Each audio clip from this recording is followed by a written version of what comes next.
Mrs. Lam has gradually softened her stance ever since protests over her extradition bill broke out. And here's how events have unraveled so far. Let's kick things off with the 9th of June when protests first broke out. An estimated 1 million people turned out on the streets.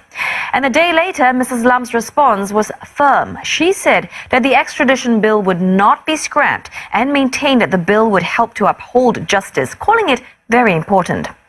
Now, fast forward to 12th of June, the Hong Kong government was forced to postpone the second reading of the bill after demonstrators blocked key routes around the city's Legislative Council.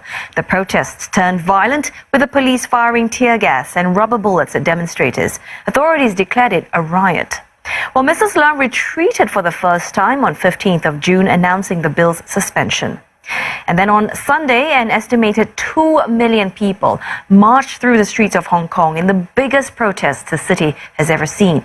Now, Mrs. Lam didn't appear in public, but instead issued an apology in the form of a government statement where she said sorry for causing controversy and disputes in the Hong Kong society. But it was too little too late for protesters who wanted her to step down. And that brings us to today. Mrs. Lam apologized publicly in person as demanded. She said she would personally shoulder responsibility for the conflict, but she stopped short of resigning.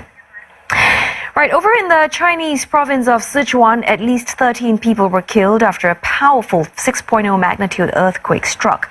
Nearly 200 others are injured.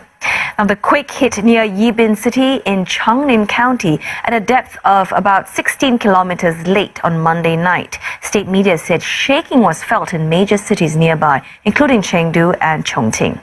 Now, a series of powerful aftershocks hit the same area, the largest being 5.2 magnitude. And authorities say more than 4,000 people were relocated due to damaged houses.